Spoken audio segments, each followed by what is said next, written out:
thời gian nào cháu ăn mót cái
đúng rồi là phải làm vì tôi đã biết các chủ nó nhiều bóng này ta bé đào tôi lô ta chỉ cho nó bé nhiều bóng rồi sáng rồi nó giờ làm vì bé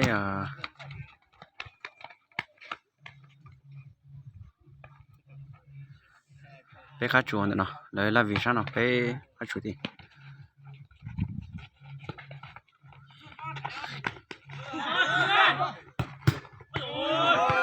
rồi còn này quá mình nhưng không vào trong sân luôn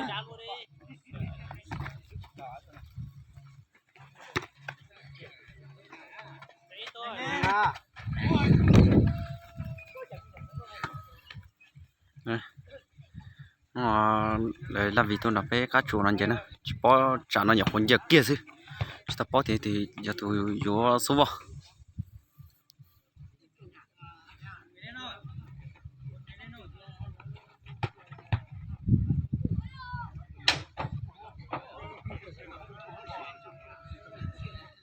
đó, đánh đầu rất chuẩn.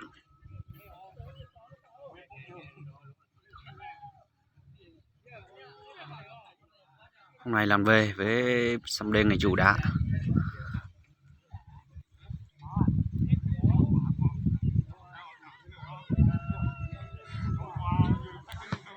người chủ thủng mu bên kia nó về thủng mu bên này. Đấy.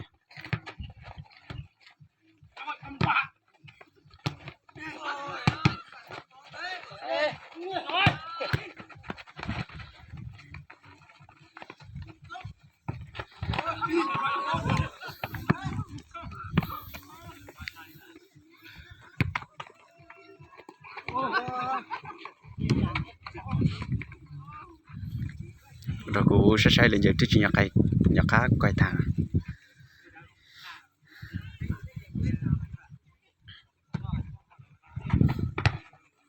đánh đầu. Ui giời ơi,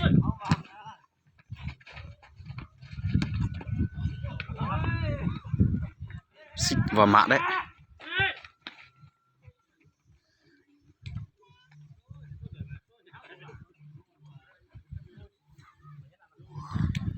Bây các chú nó bây giờ có khai sử bóng xong nó này, bây giờ còn giờ xí lấy lo vì mà nó giờ bỏ lên giờ chơi xong đó nữa.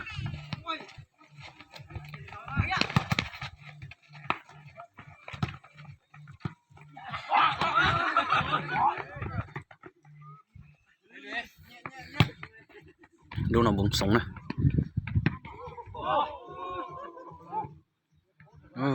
Mày quá không ra ngoài. Đôi mình cũng hay yếu. Tại vì năm nay với 7 sân bóng, bọn này toàn đánh đầu, bọn nó vây toàn đánh đầu.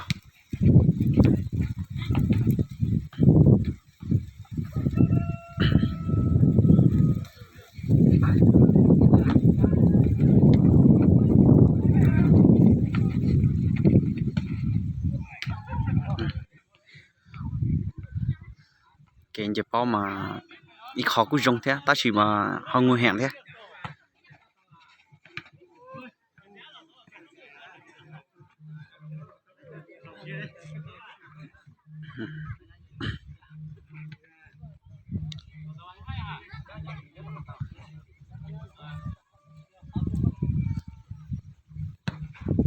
Ôi, tao kìa, tao chính nó ở trong trường khách quá này.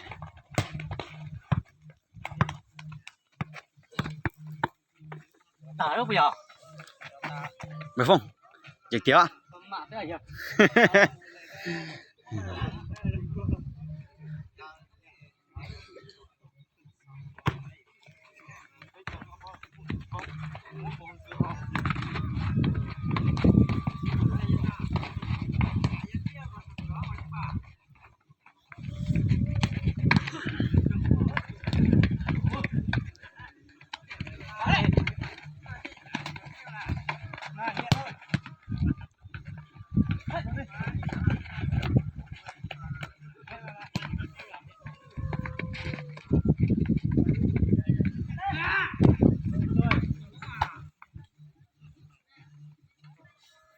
Chú mình chỉ yếu vật tiền à.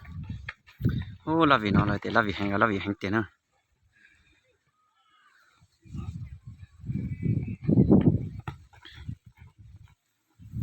Nó số biển, bạn biển.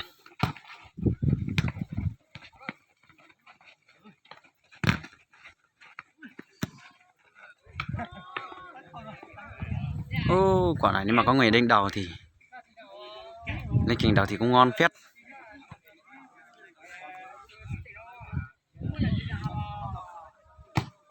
Thủng mũ nữa. Bông sống.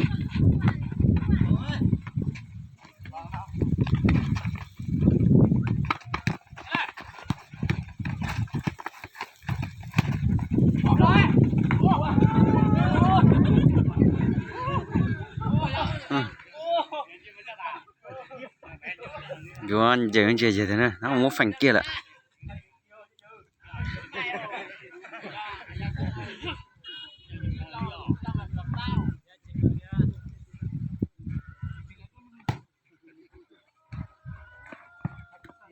Phải đánh đầu dậy cần có nữa. Cái giờ bao nào mà cho tao sợ xí thế này.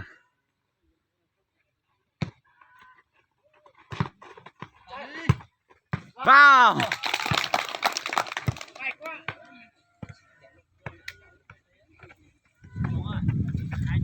Bé các chú anh chờ gọi luôn.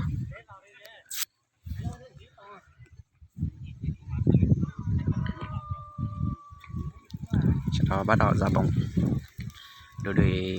Đôi làm về ra bóng. Chả sút đấy, sút thẳng mông đấy. Xem quả này sút vào mông hay vào không? Khéo léo quá. Đấy.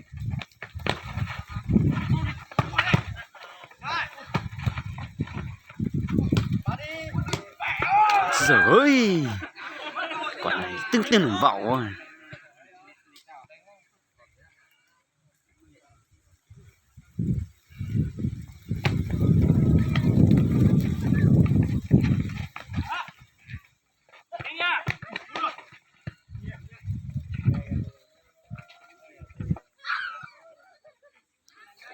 đó.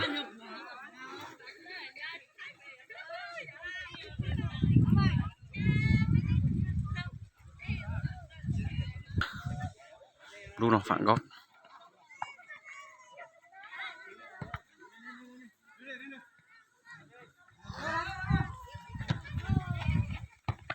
đánh đâu cho nó cũng mấy cho lúc bóng quay trong đấy.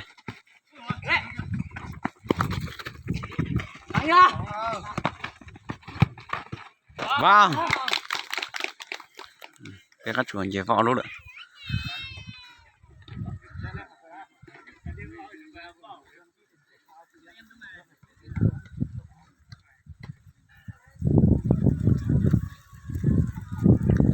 Đầu cổ tích nhầm càng quay lâu bọt với say lại tụi nó sốt thẳng xuống.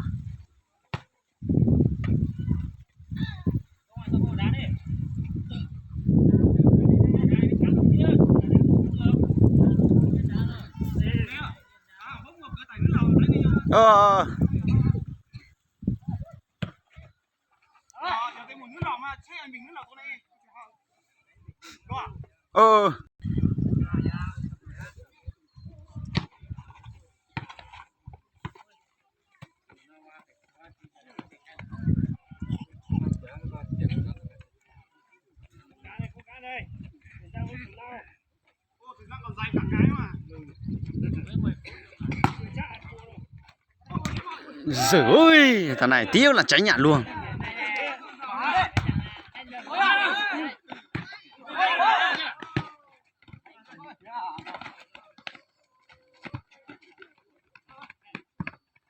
Mày quá.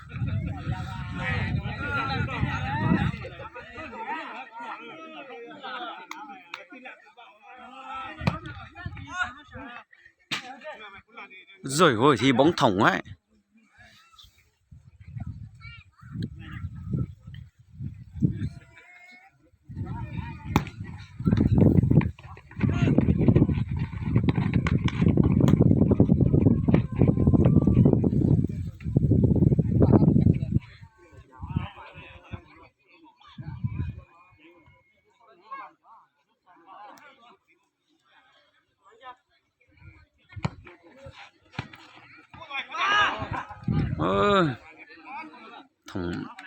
Thòng một xúc quá trường nhưng mà không thẳng máy.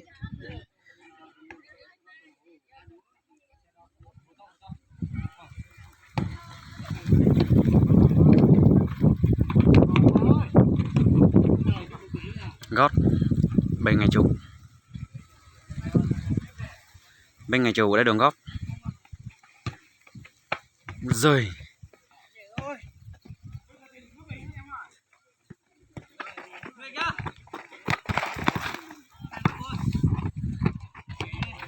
Quả đá biên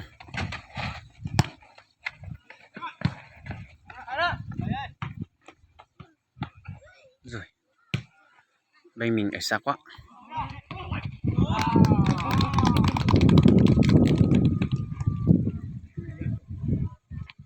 Bây giờ là bên ngày chiều vào một quả.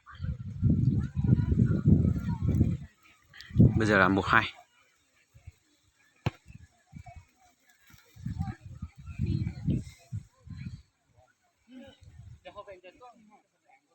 Là vì giờ các chú võ luôn ạ. Các chú giờ là vì võ luôn. Cho nên giờ 2-1 với 1-2.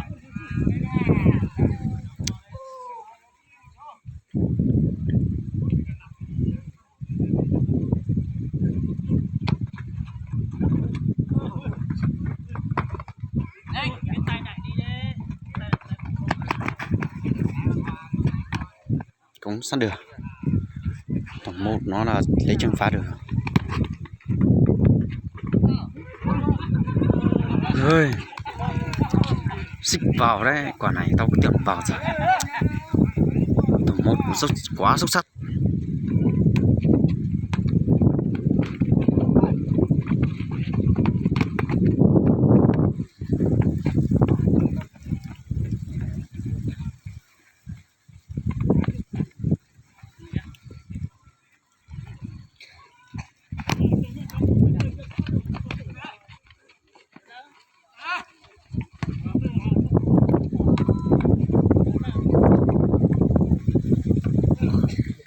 Anh em là có biết thằng lấy kinh đôi này.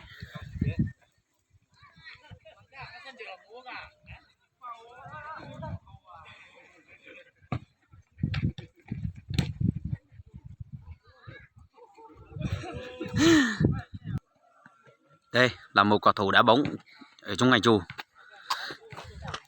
Diễn ra tím mông là lần này ít tổ tu dịp po đợi pro cá chùa.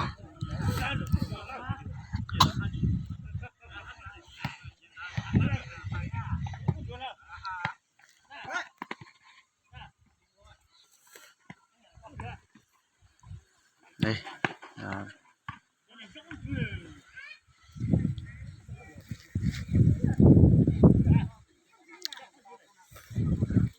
cái lúc sờ bóng nó đi ngay rồi đó, giờ tay vào tận đó xí bóng chắn cho cái giờ đủ rồi thế. Đây.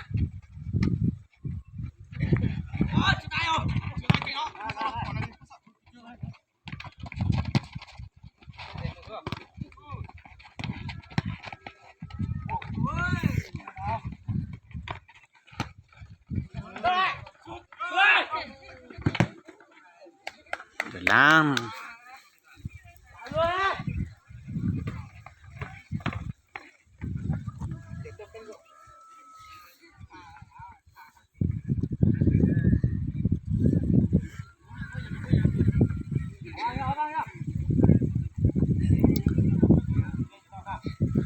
chỉ tao po nè, sẽ hơi chỉnh số lên plot cho phanh mình chờ ít tính giấy để chung nào.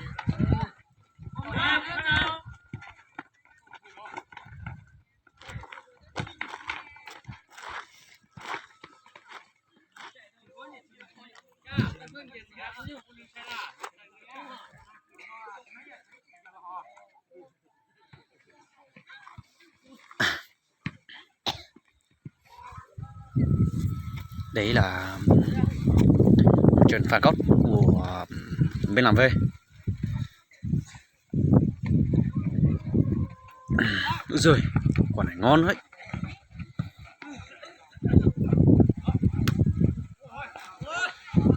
Để cho em 1-2 rồi ạ. 2 điểm. Anh em cứ đi nhìn xíu.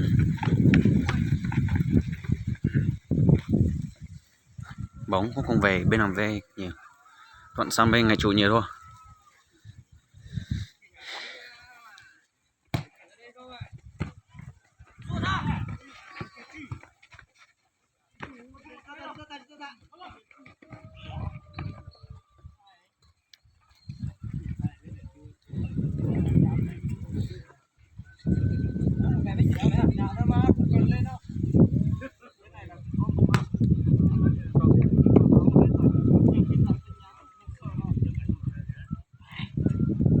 Vậy là vì cho nó bây cho cọt thủng dưới bún nữa, nó giờ muốn tay rồi bóng giờ cứng nữa. Mình có sân bóng rồi kiểu cũng phải tờ đá. Giời ơi, Đang chỉ sàn nó vào rồi ạ. đây là một quả phạt góc của Vành Ngân Dù.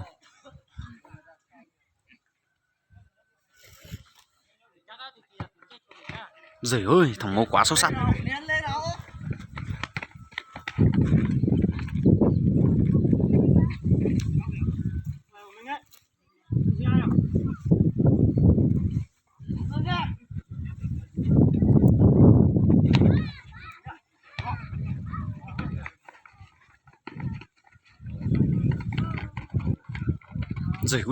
Rồi. Quả này nếu mà dưới đường thì bỏ ngay. Thu luôn đi.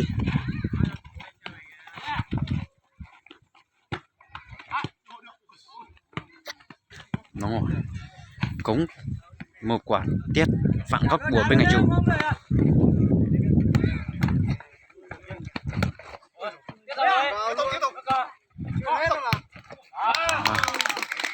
Đúng rồi. Bây giờ là ngày chủ đã vợ ba. Các chủ còn chế vo là vì bay luôn ạ.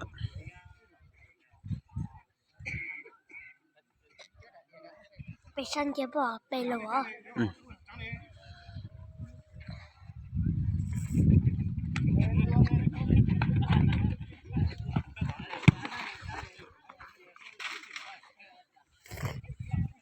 Đây là một quả thủ của chúng mình đấy.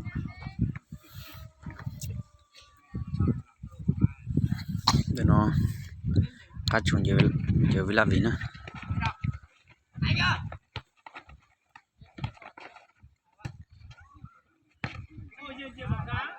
Bây giờ này tôi sai giờ bóng riêng nhỏ khỏi chơi này nông nào mà cho nên tôi chờ rồi là bao giờ chịu à. Đây kỳ mùng hai đẹp trong đua nó.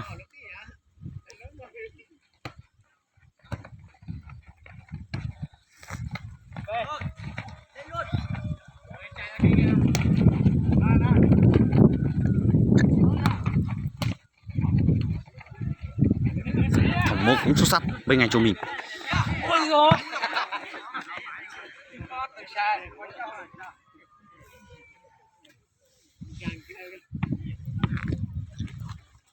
Đây là một quả pin của bên làm về.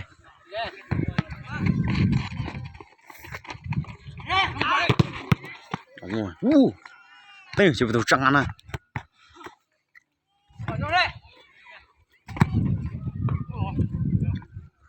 Thôi, một quả không sao.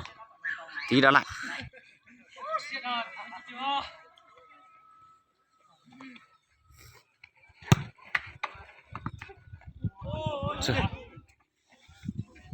Lúc nó tới là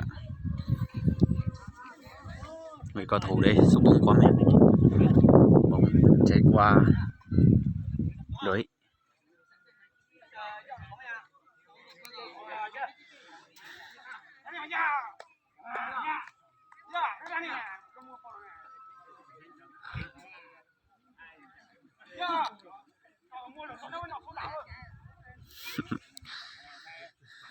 Xí từ này sang đâu mà mua ta mặc tinh thảo lợi. Giờ mua là cho mà trả tá số đó.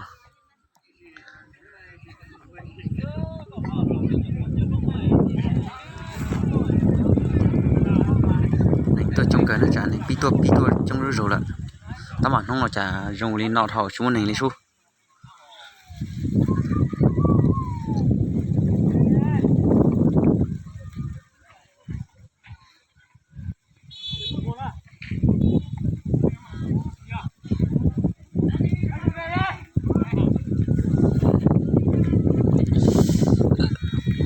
Bây giờ là chuẩn bị đá. Thủ môn phát bóng rồi. Thằng này toàn đánh đầu.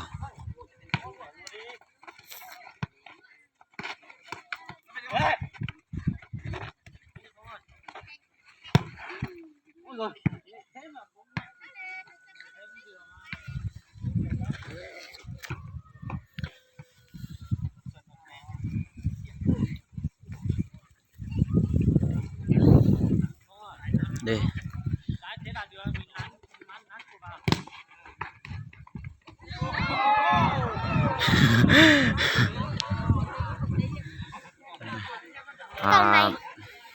Cho nó gọi nhá sân to. Chỉ cho khách sai bóng bóng.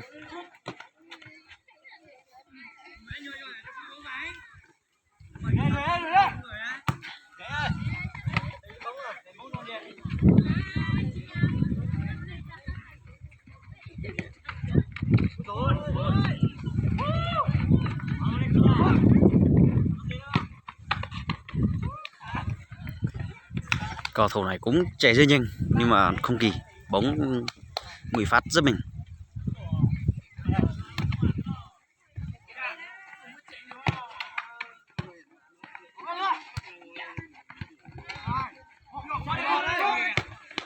Trời ơi.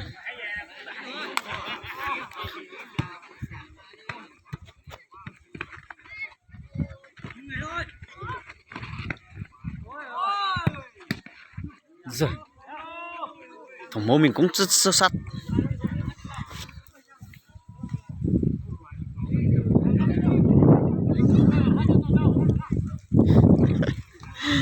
bóng tay nhà tệ xem này bây lưỡi lưỡi nó cày thao lợi bây đẩy lưỡi nó nhỏ khóm 4 miếng này nhỏ đó là nhỏ nó như là do cho miếng mà hổ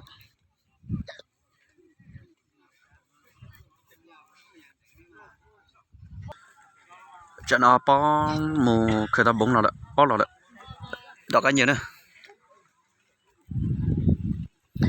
Đây là một quả phản gót của bên làm về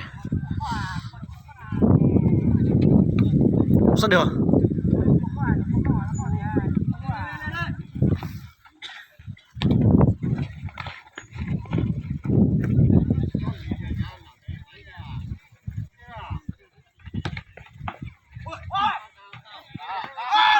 Rồi còn qua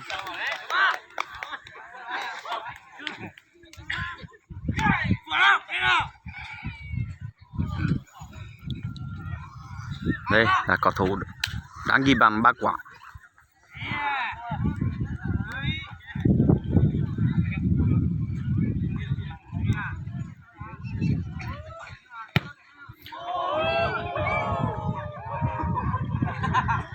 Rồi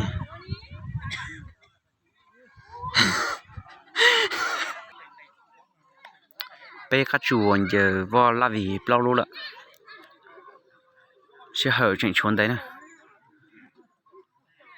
chẳng chỉ đọc báo kết quả xảy ra thế nào ít lì sẽ ở dấu dấu ra của yêu quay cho thọ sát tỷ số của tỷ số nè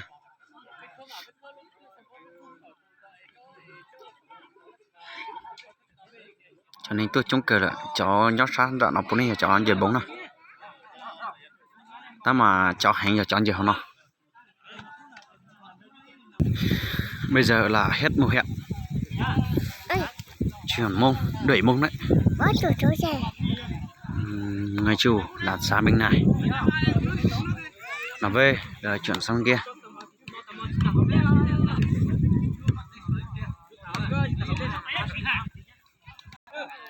Bây giờ là bên người chủ ra bóng rồi, bây giờ chuẩn bị rồi qua mình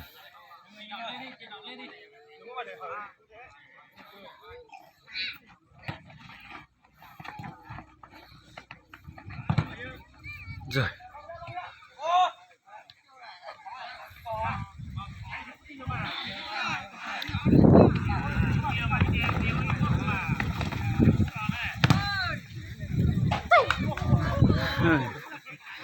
chắc cần gò một chuyện cần gò nữa từ nào lúc chơi hả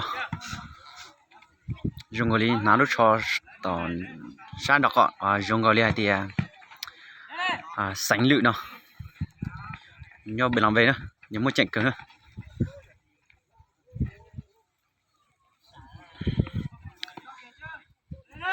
hết một huyện bây giờ chuẩn bị hiệu 2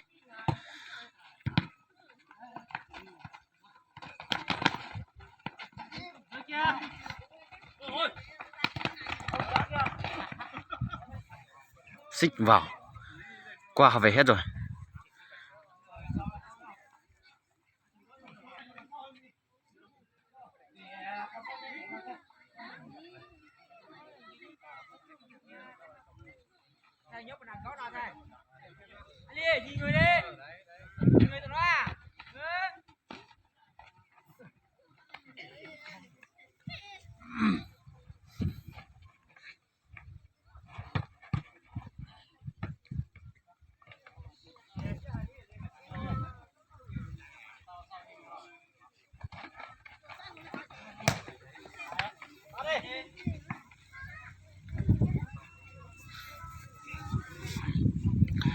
Chợ nó mình tôi trông cười nữa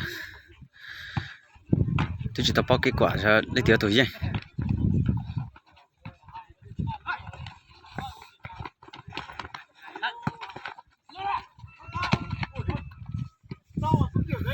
Không được.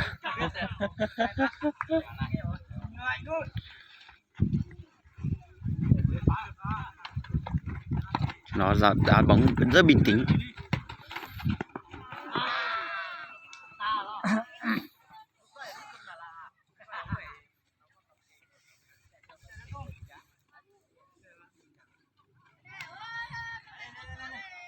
Đuổi môn là cũng là 4-1, chưa có ai vào.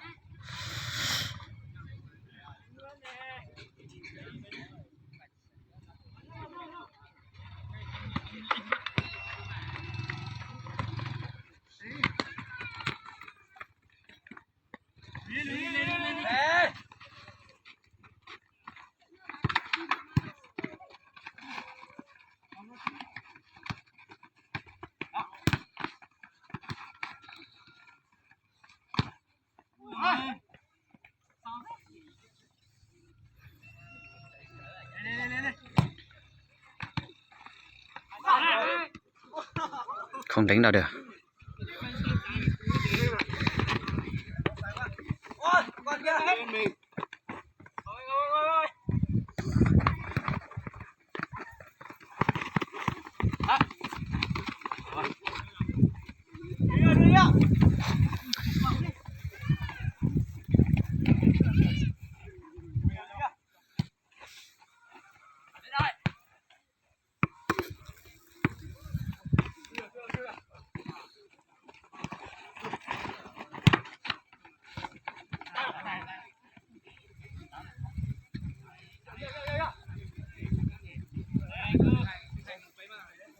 Đấy là một quả phạt tay của bên đồng về.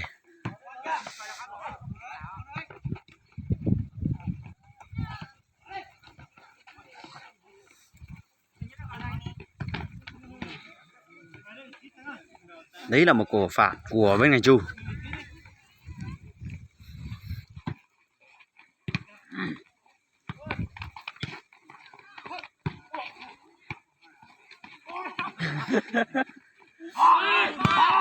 Rồi, quả này quá là ngon. Quả này qua hợp về hết rồi. 5-1, đưa Lan. 5-1 nhỉ. Rồi.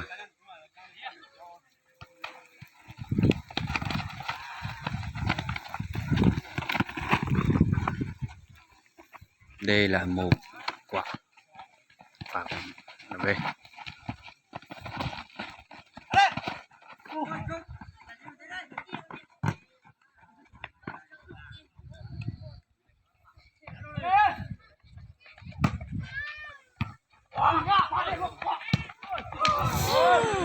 Cũng sát đường.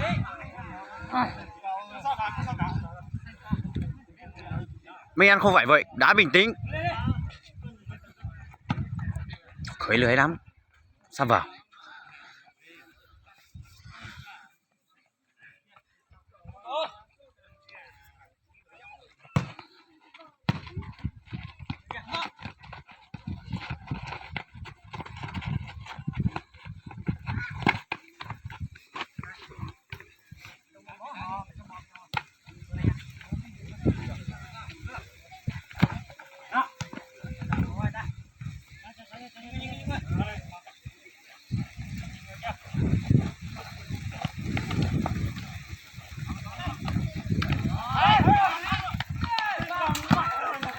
Cũng săn đường.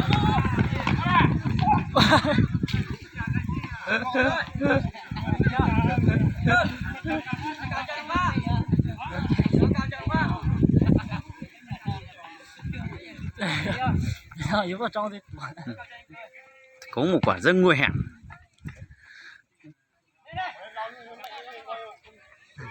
Với thằng cầu thủ này nó hay lên cho con tí.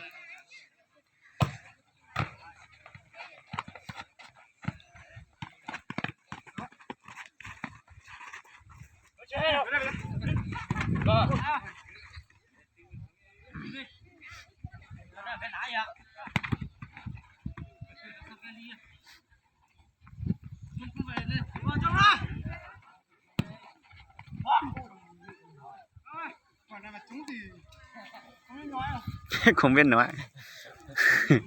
Thằng cò thủ mà áo trắng nó bảo là nếu mà quả nó trống thì không biết nói. Rồi ôi.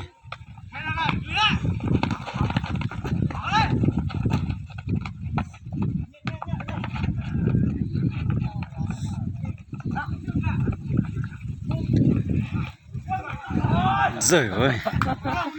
Cũng rất được, rất khỏe.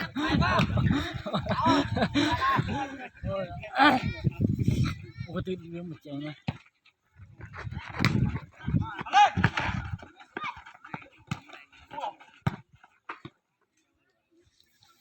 Cũng rất được sốt như con thẳng không?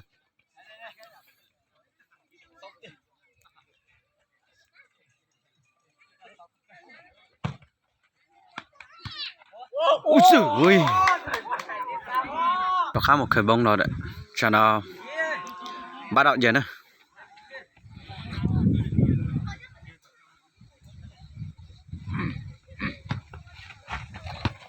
Ui giời, một quả đào rất đẹp.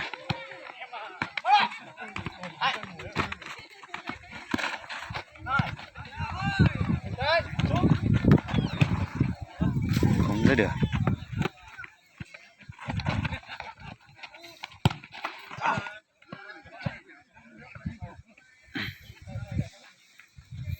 Đây là một quả ván cót của mình làm về. Qua rồi, không vào.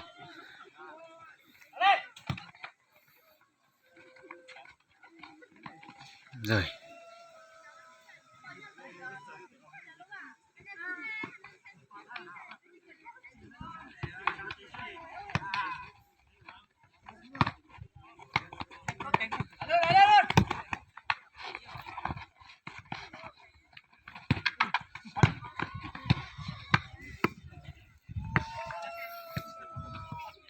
Rồi cô say thì chỉ là cái trọ trời nó bóng tàng thôi.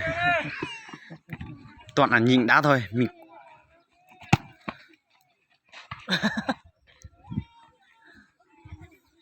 đúng rồi người to đẩy dưới mình.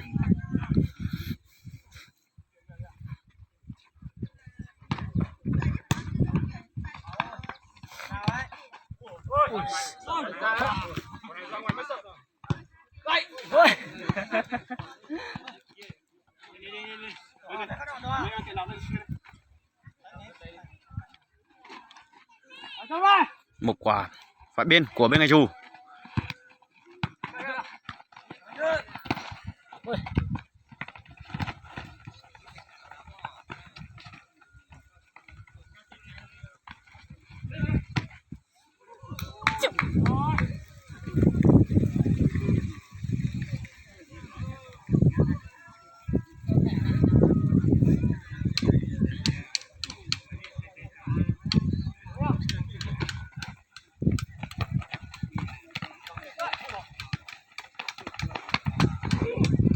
Đấy là một quả phá biên của bên ngay dù.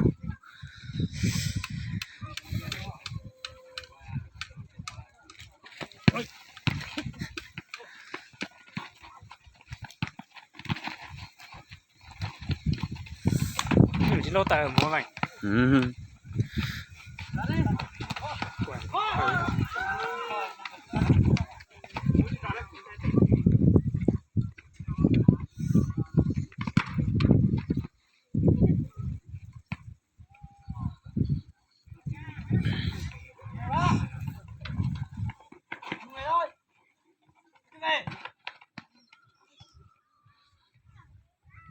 Đây là một quả phản cót của bên ngay trừ.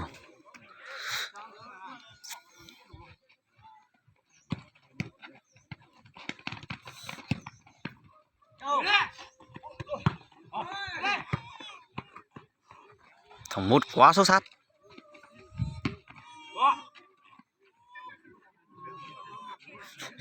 Thế đó, tôi thấy cái này nó khen nhiều, thế đó khỏi luôn nè. Ở trên đây ô.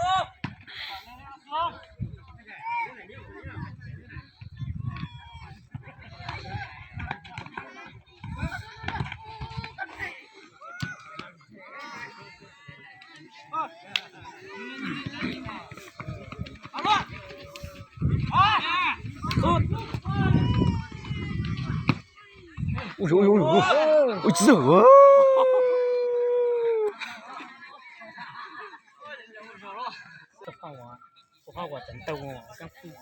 nhờ chả là ta bao đoạn giờ nữa một quả phá biên của bên ngành chủ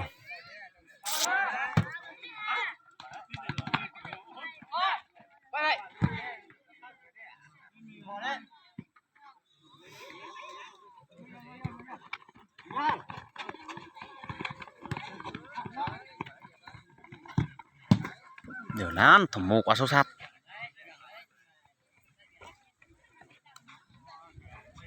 đây là một quả phán gót của bên NV xem gọi không nào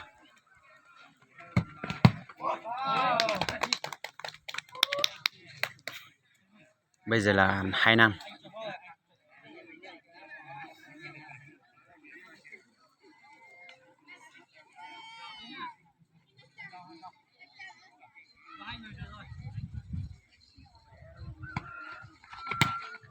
giờ rồi.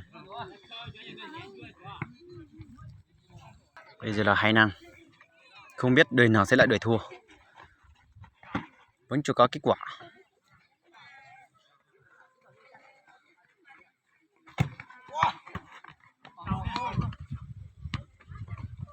Trái rồi.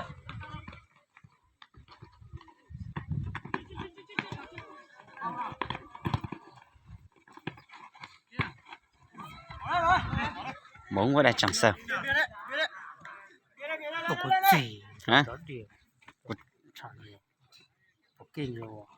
nó hò là nó lipo là ta chỉ có nó này coi chứ trong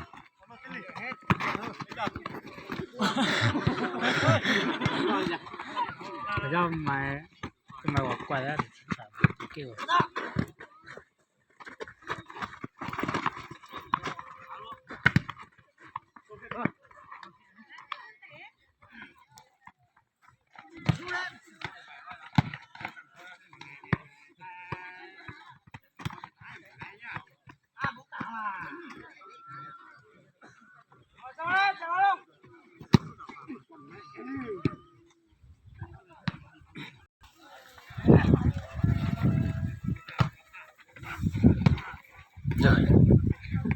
ta bóng ra ngoài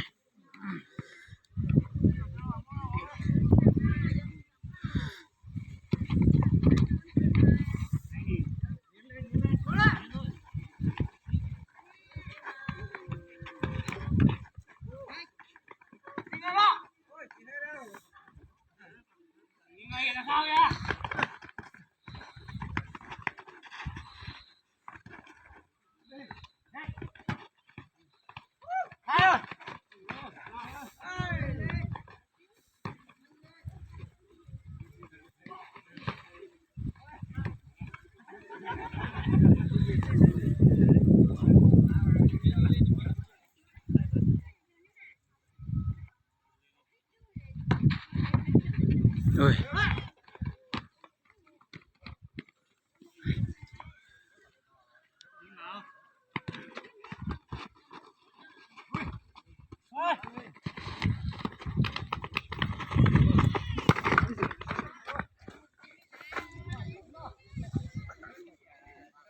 cũng xông vào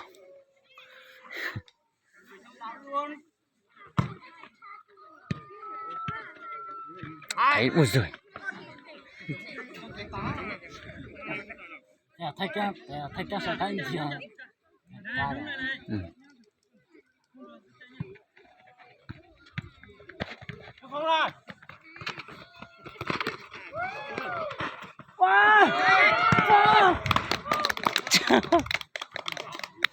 Ba năm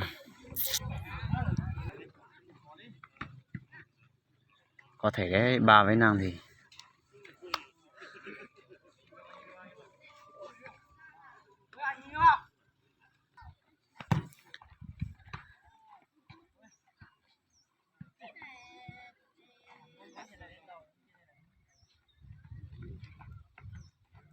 họ pay luôn họ làm về vo pay luôn họ cá chùa vo chi luôn này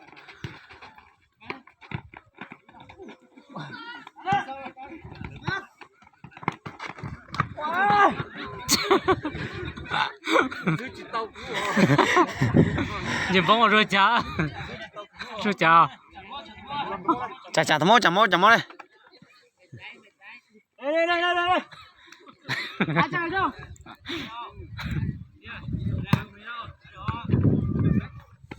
Go. Khai chết. Vào đây.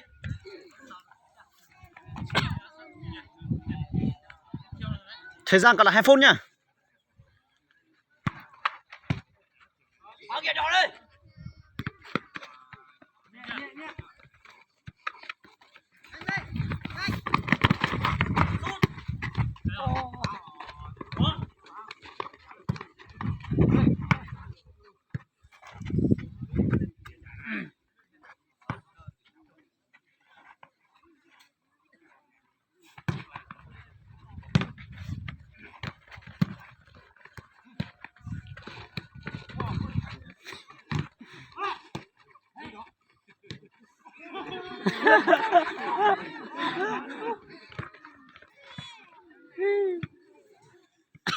Bỏ tay nó ra cho anh.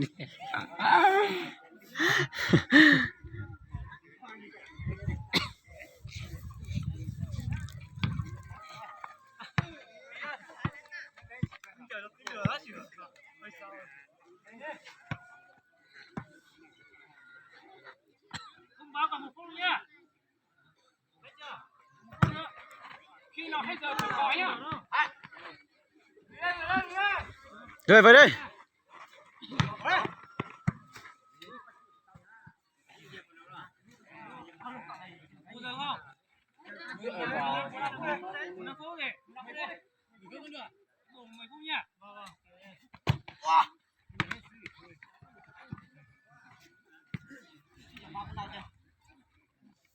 Bộ 10 phút, thời gian vẫn còn dài.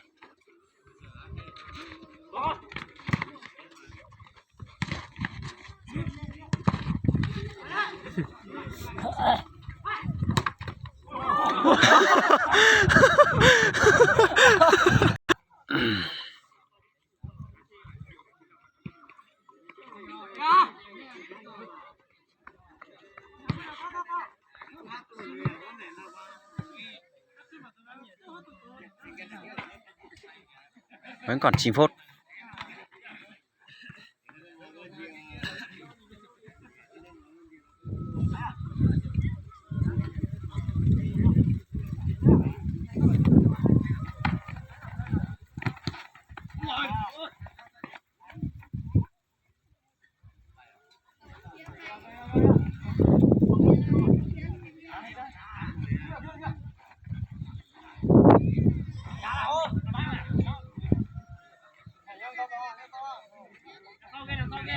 Một quả phá tay của bên đồng V nhé.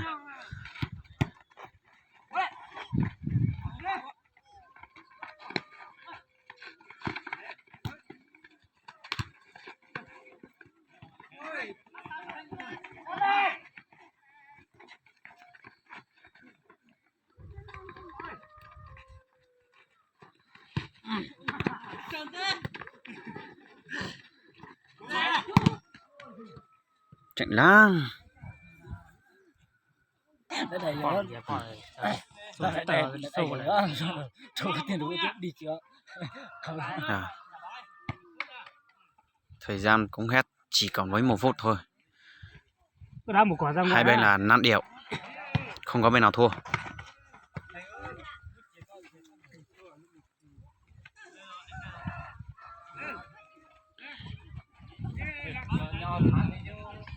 Thời gian hết nhá, quả là hết là nghỉ nhá. Rồi.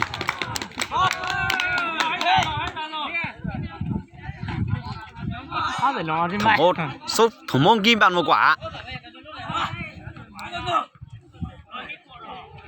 Chỉ còn duy nhất vừa phút cuối cùng là vào. Thì chơi trận đó bé cá chùa yên nữa. Là vì suy lợi. Là vì vo bé li chi lô, bé cá chùa giờ vo lại li trò lô. Mỗi giây phút cuối cùng. Bé thì này tôi trông cái thế này. 那这个这经历了就进国啊就